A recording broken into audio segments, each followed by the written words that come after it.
guys, I'm Max, and today I wanted to talk with you about sport car in period from 1913 to 1979. Let's start it.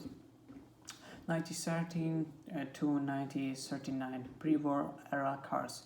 Sandwiched between the Great Depressions and the World War II, the pre-war era was a period of decline in importance for sport car manufacturers. Also, the period was not devoid of advantages. For example, Streamlink, a cheap lightweight family sedan, was with independent from suspension such as the BMW 303, Citroën Traction Avant and Fiat 508 offered similar handling and comfort of the more expensive sport car. Powerful, reliable and economical American salons began to be imported in Europe in significant numbers. Sports car ownership was increased through models such as the Austina 7 and Wolseley Hornet 6. However, many of these sports cars did not offer any performance upgrades over the mass products car upon which they were based. The highest selling sports car company of the 1913 was Morris George's, who produced MG Midget models of the types M types, G types, P types and T types. The K3 version of the key type Magnete was a successful racing car, achieving success in the Mile Miglia Tourist Trophy and 24 Hours of Le Mans. The big Bugatti Type 57, 1934 until 1940, was anything significant sport car of the pre-war era, and is now among the most valuable car in the world. The T57 was a Bugatti Type. T57 was successful in sports car race, including winning the 1937 24 Hours of Le Mans and 1939 24 Hours of Le Mans. Another successful Bugatti sport car was the Bugatti Type 55, 1932 until 1935, was based on the Type 51 Grand Prix racing car. Explanation following World War II. The decade following the Second War saw the immense growth of interest in the sport car, but also the most important and diverse technical developments, and very repaid the genuine importance in the qualities of every modern production car, assisted by the design and manufacturing technologies. Sequentially, a higher level of handling preparations has been achieved. In Italy, a small but wealthy market segment allowed for the manufacture of a limited number of high-performance models directly allied to property Grand Prix machines such as the 1948 Ferrari 166S. A new concept also was the modern Gran Turismo class from Italy, which was the effect unknown before the war, sustained high-speed motoring from realizing modern engine size and compact clothes or Bernetta coachwork. The 1947 Maserati A6 1500 two-seat berliner was the first production model from Maserati. In Germany, the motor industry was devastated by the war, but a small number of manufacturers returned to prominence. In 1948, the Porsche 356 was released as a debut model from Porsche. The significance of the Porsche 356 and its source for was described in 1957 as future historical must be seen as the most important of mid-century production car.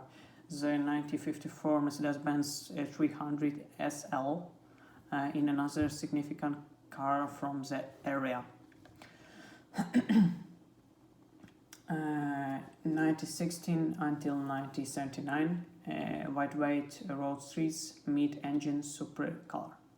The 1961 Jaguar E-Type is an iconic sports car of the early 1960s due to attractive styling and climbing to speed of 241 km/h. The A-Type was production for 14 years and was initially powered by a 6-cycle engine followed by a V12 engine for the final generation. In 1962, the MGB introduced a new era of affordable lightweight for cleaner road streets. The MGB used antibody construction and was produced until 1918. Other successful lightweight road streets include the trims Prefer 1962-1980 and the Alfa Romeo Spider 1966 until 1993, the Fiat X1 to 129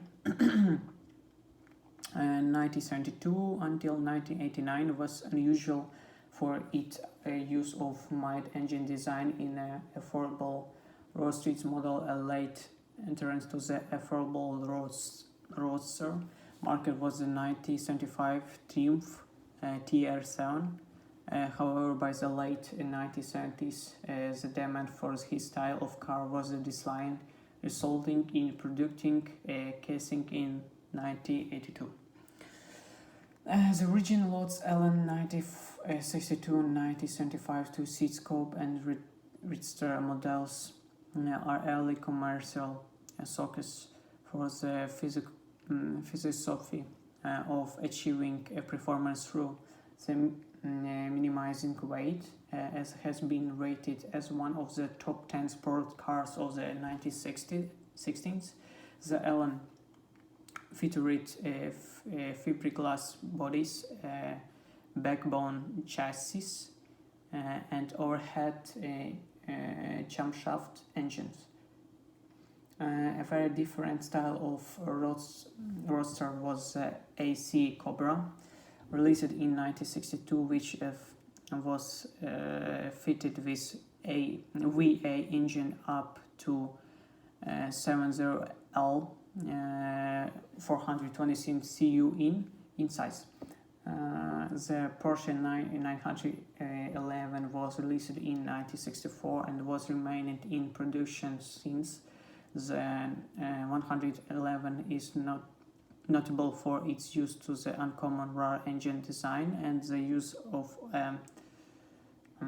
flat six engine. Another successful rear engine sports car was original Alpine A110 1961 and 1977, which was successfully rally car during the Group 4 era.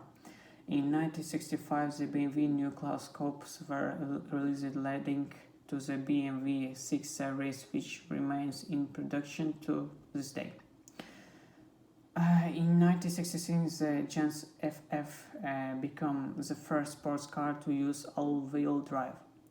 The Ford Capri is a 2+2 coupe that was produced from 1968 to 1986 and intended to be a smaller European equivalent of the Ford Mustang. A main rival to the Capri was Opel Manta, which was produced from 1970 to 1988.